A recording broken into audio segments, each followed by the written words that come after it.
Me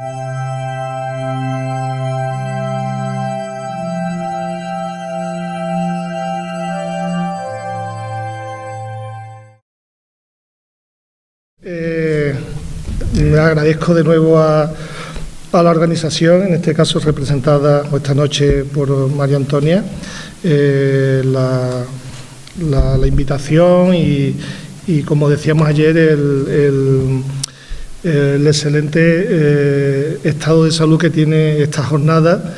Y hoy es un buen ejemplo porque tenemos a dos investigadores jóvenes, investigadores que no son españoles, británicos y portugués, que se interesan por nuestra historia y que también encuentran cosas de nuestra y de vuestra historia en archivos que no tienen por qué estar aquí en Ayamonte, como lo que veíamos ayer sobre el documento que os presenté o que les presenté de Viena. Yo les decía ayer que una cosa que me parece fundamental en la historia es la transferencia del conocimiento y que no se quede en círculos cerrados de expertos. Y bueno, y ayer es una buena, o ayer para mí fue una excelente muestra de eso que yo pienso, como yo siento la historia ya a estas alturas de mi carrera profesional. Y digo que fue una buena muestra porque después ayer de la exposición hubo una persona del público que con los que estuvimos comentando algunas posibilidades de interpretación diferentes del documento que yo ayer les traía, con lo cual para mí me llena satisfacción que lo que traigamos aquí motive a especialistas y a no especialistas a debatir sobre las cuestiones que aquí presentemos. Y en definitiva que la historia sea algo que hagamos entre todos, aunque bueno, algunos especialistas tengamos la obligación o el deber de escribir los textos. Bien, hoy les traigo un documento un poco más extenso que el que veíamos ayer. El documento en cuestión es un inventario de bienes sobre una compañía que Manuel Rivero tenía o tuvo con sus hijos en un momento en la segunda mitad del siglo XVIII. Pero antes de eso no sería justo empezar a hablar de Manuel Rivero y no hablar de los innumerables estudios que hay sobre Manuel Rivero González. Como ustedes saben, Manuel Rivero González, o don Manuel Rivero González, era el propietario de esta casa, fue el propietario de esta casa, y sobre él, tanto sobre su perfil personal como comerciante, empresario, político, sobre su poder social se ha escrito ya mucho y muy bien en estas jornadas de historia. Era difícil hacer una contribución a la figura de Manuel Rivero. En este caso, la contribución que hago es desde un accidente histórico, como les decía ayer, con el otro documento, buscando o trabajando una documentación, en mi caso era sobre las guerras en el siglo XVIII, en el Archivo Histórico Nacional en Madrid, pues tropecé con ese inventario de bienes que permitía hacer una aportación, que es sobre lo que vamos a hablar hoy, en el terreno económico. Porque, como bien nos dice el profesor Pleguezuelo, que es uno de los estudiosos que estoy obligado a citar hoy, profesor de la Universidad de Sevilla, la contabilidad de la casa de los Rivero, la contabilidad de esta familia no es muy conocida, no hay mucha documentación, y esta documentación al menos nos permite saber qué es lo que tenían en un momento determinado. Una fotografía que nos pone a las claras el evidente poder económico que tenía este hombre, que se traducía en un prestigio social y, por consiguiente, en un enorme poder político. Además de Pleguezuelo, por supuesto, no puedo olvidarme de Enrique Arroyo, del historiador y amigo Enrique, que ya en las primeras jornadas de historia de Ayamonte comenzaba a hablar sobre Manuel Rivero y que también ha desarrollado una actividad intensa de investigación en torno a su figura. De Manuel Moreno Alonso, que creo que fue el director de tesis del trabajo de María Antonia, o los innumerables estudios que ha dedicado a distintos aspectos de Manuel Rivero Solesio, que si yo no me equivoco, Julián Solesio, yo le he contabilizado, creo que son un total de 9 comunicaciones en esta jornada. Entonces, de 23, 9 ha participado, ha participado en el 50% de las jornadas casi, hablando sobre este personaje y sobre su familia y vicisitudes, y por lo tanto le ha dedicado muchas horas de estudio. Pues bien, el accidente histórico del que les hablo es que me tropiezo en la sesión de consejos, que para los que sean investigadores y hayan ido al Archivo Histórico Nacional, saben que es una sesión del Archivo Histórico Nacional que está llena de sorpresas, porque hay muchos documentos que no están descritos, y buscando documentación un último día que estaba en Madrid, después de una semana investigando, pues encontré este documento, ¿no? Y este documento, que es una desgracia económica para Manuel Rivero, porque ese inventario se hace porque tiene que responder a una deuda que tiene unos acreedores británicos y holandeses que le están pidiendo unas cantidades importantes por algo que ha dejado de pagar. No vamos a entrar aquí en el pleito. Bueno, pues la Administración decide hacer el inventario de bienes para garantizar el pago de esa deuda. Él pide, en el año 1768, creo que pide un aplazamiento de ese pago de la deuda. El aplazamiento se le concede, un aplazamiento de 6 años, pero como la maquinaria ya estaba en marcha, maquinaria de la justicia, siempre decimos que es lenta, pero bueno, al final, bueno, parece que es segura. El inventario se tiene que hacer, y el inventario se realiza y nos sirve para conocer las propiedades de Manuel Rivero. Bien, Manuel Rivero, tengo por aquí, a través de esos investigadores que ya les he comentado, Manuel Rivero constituye un total de 7 compañías comerciales con sus hijos, y la última, que constituye en 1767, es la que quiebra y genera esa deuda que después nos llevaría a este inventario. Y la que, bueno, le da esa importancia, esa quiebra le da esa importancia histórica al documento, porque al hacerse este inventario, pues como les digo, podemos conocer el poder de la familia en esa fecha. ¿Por qué la quiebra? Bueno, parece que la quiebra es por la situación económica internacional. La quiebra es también, hay un conflicto, saben ustedes que estamos en la Guerra de los 7 años, en esa fecha, 1753-1763, y España entra en el conflicto en 1761, y después también por una serie de problemas personales, con algún hijo que abandona la compañía, y parece que no funciona bien las relaciones entre ellos. Bien, el inventario se hace, y en el inventario vamos a ver que el inventario está realizado por secciones. Hay una primera sección dedicada a toda la propiedad inmobiliaria de Manuel Rivero y de la compañía, pero él es el principal socio de la compañía. Toda la propiedad rural, en el medio rural, y después otras propiedades que son conocidas por ustedes, pero que eran elementos muy importantes del patrimonio, como el Molino del Pintao o como el Palomar de la Huerta Noble.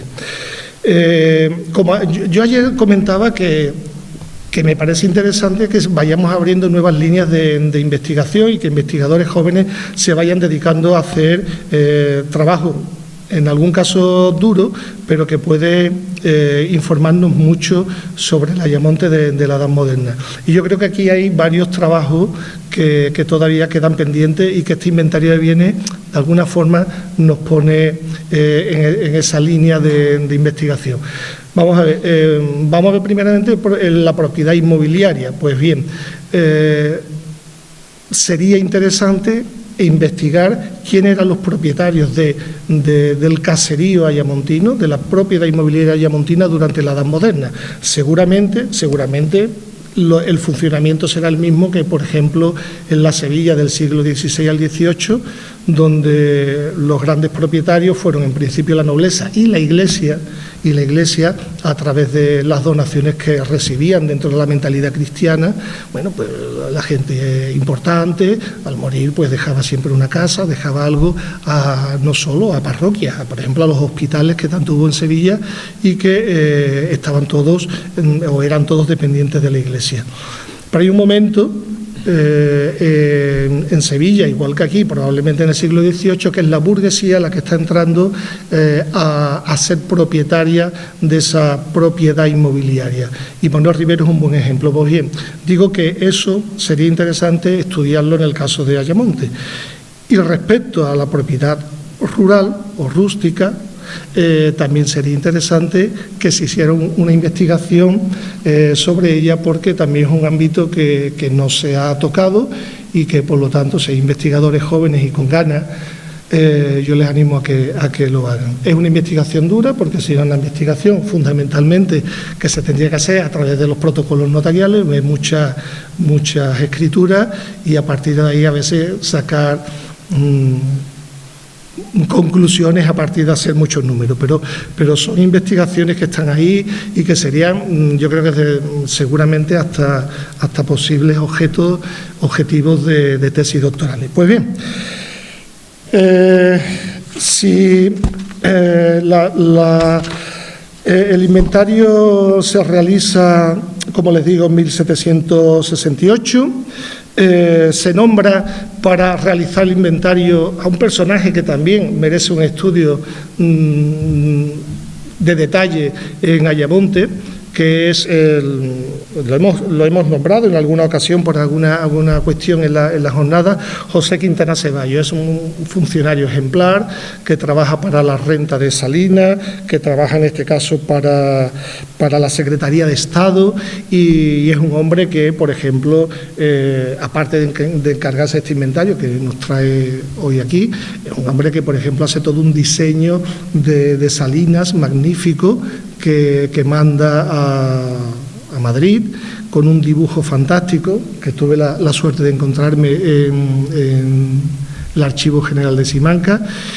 Es un hombre que, por ejemplo, aparte de ese gran informe para establecer esas salinas en un momento en el que Ayamonte pues había un gran negocio en torno a la pesca y hacía falta producir más sal, por ejemplo, un hombre que en el caso de la construcción de Vilarreal de Sant Antonio pues es encargado también por el Estado, por la Corona, de vigilar las obras y de que le informe a Madrid sobre cómo van esas obras.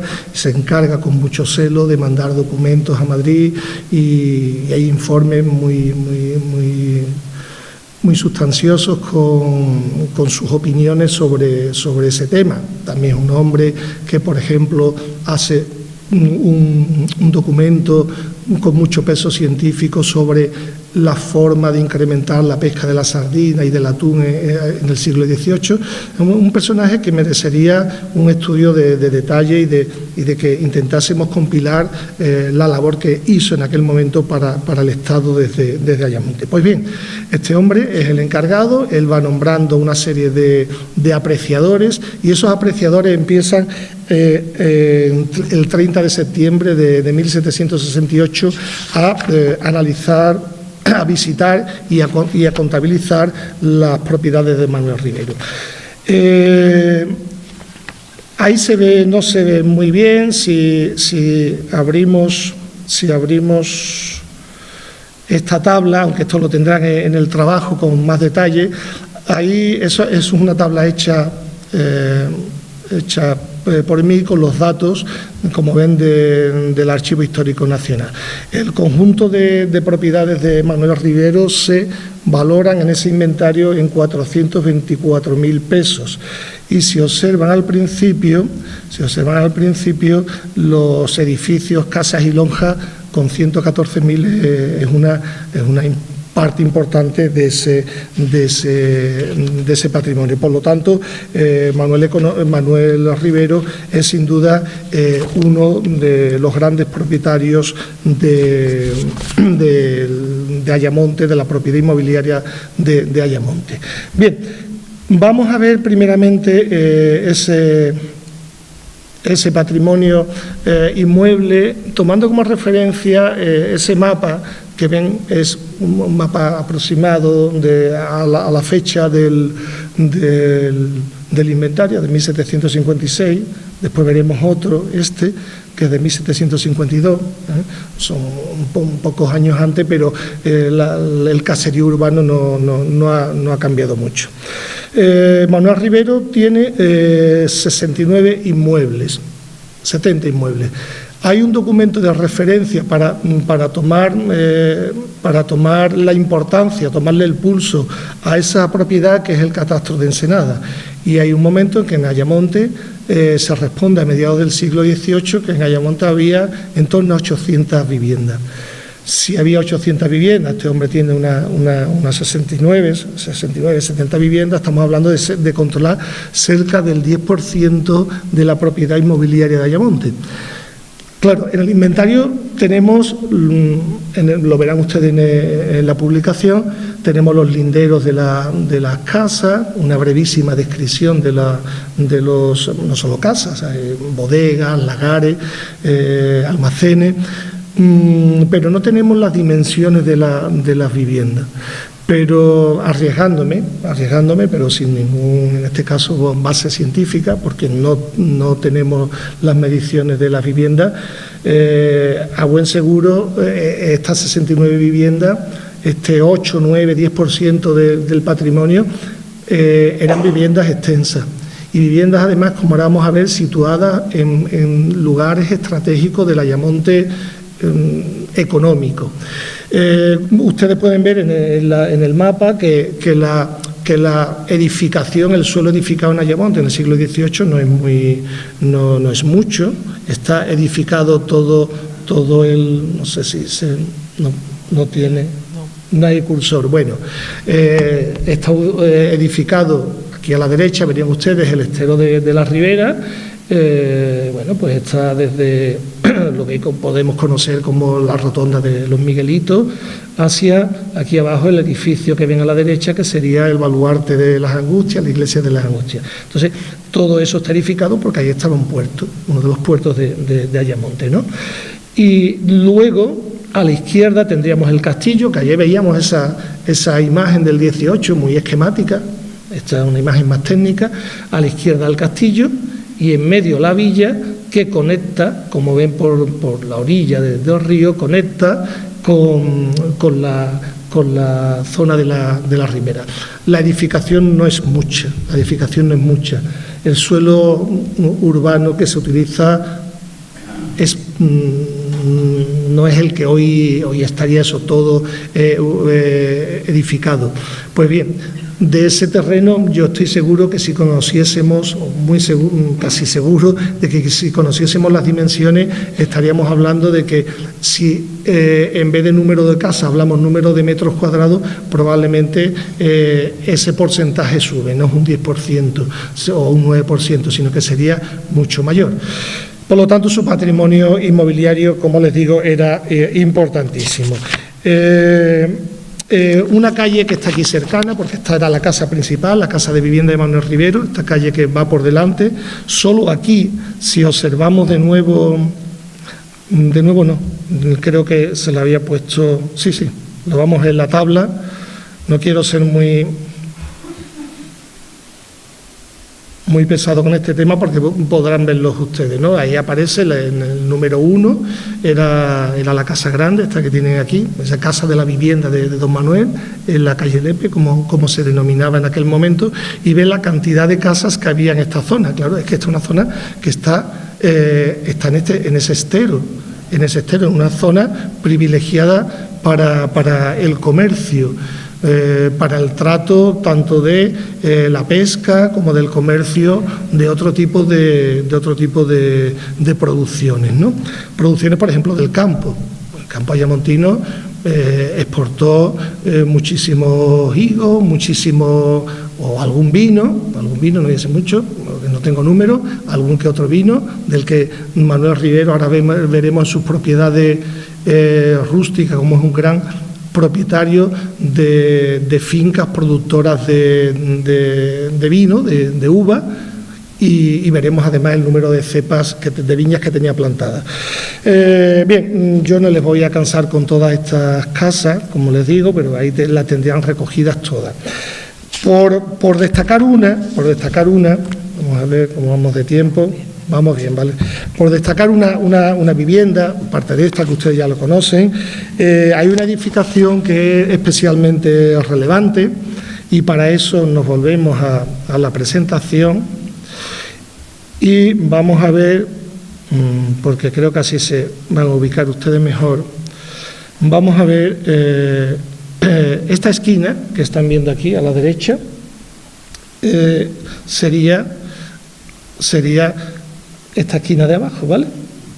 Con otra posición, porque en este caso, este segundo mapa, perdón, el norte está al sur, tiene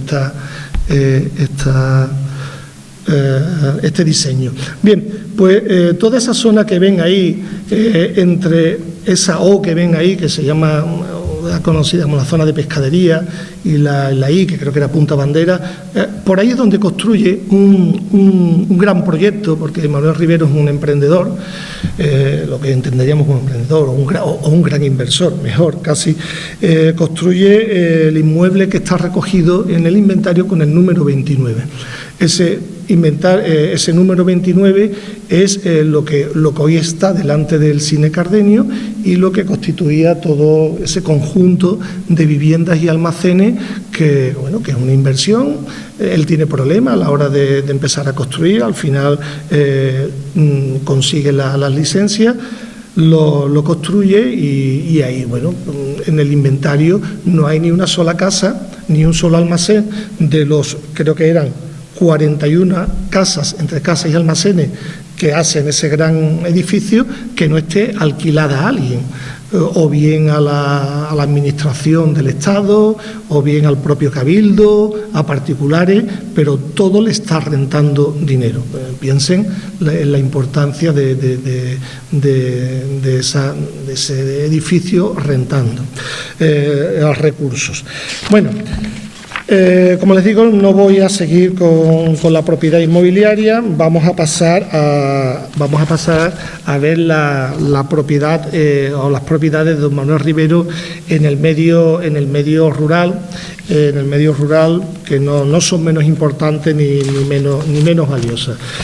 En el medio rural se pueden contabilizar, como ven ahí, un total de 27 propiedades agrarias, que si lo traducimos en fanegas y en hectáreas, ¿no? Ellos usan el término fanega, yo lo he traducido en el trabajo en hectáreas, también viene a suponer aproximadamente el 10-11% de lo que en el catastro de Ensenada se dice que en Ayamonte está cultivado. Esas propiedades no solamente las tiene Ayamonte, las tiene también en La Redondela y las tiene en Lepe. Y si avanzamos y vemos alguna de importancia, alguna de importancia, podríamos ver, por ejemplo, como ejemplo de tierra de cereal, un cortijo llamado Casa Blanca, donde por ejemplo, aparte de dedicarlo al cultivo del trigo, de la cebada, también tiene instaladas colmenas. Eso, una cosa que también se trabajó y hubo una producción importante, y si comparamos nuevamente, pues siempre es interesante comparar con algún documento de referencia con ese catastro de Ensenada de mediados del siglo XVIII, el 20% de las colmenas que había en Ayamonte eran propiedad de Manuel Rivero. El olivar que les he destacado ahí, los apreciadores van contando árbol por árbol, es una cosa muy curiosa.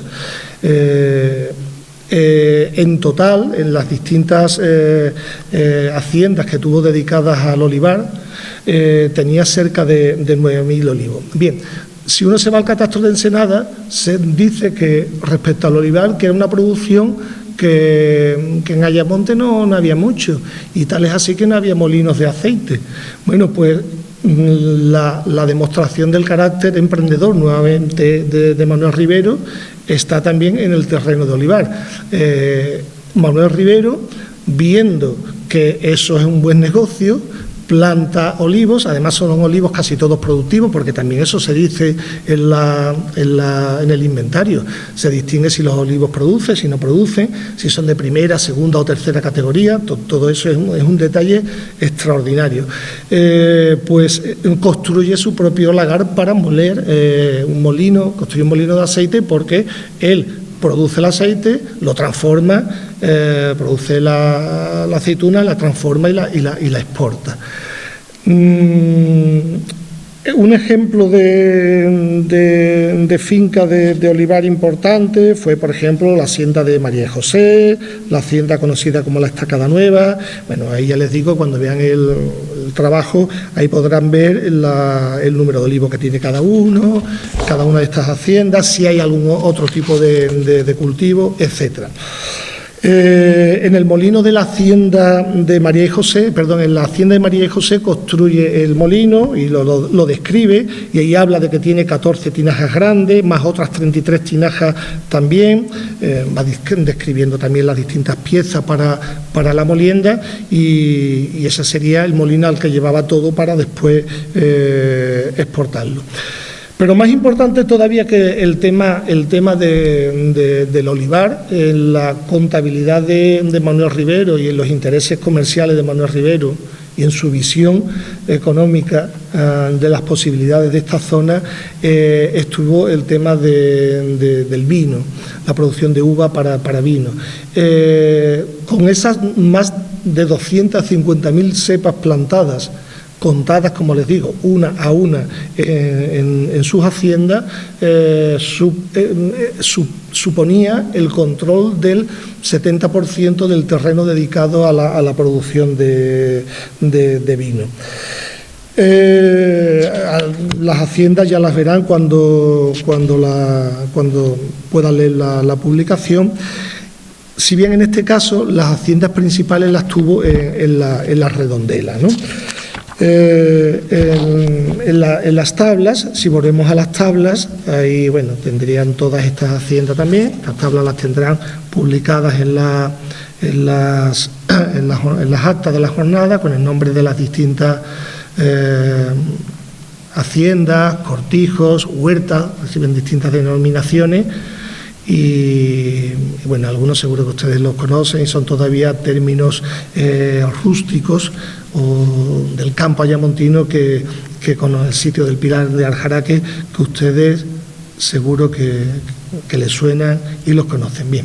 Eso lo verán en la publicación.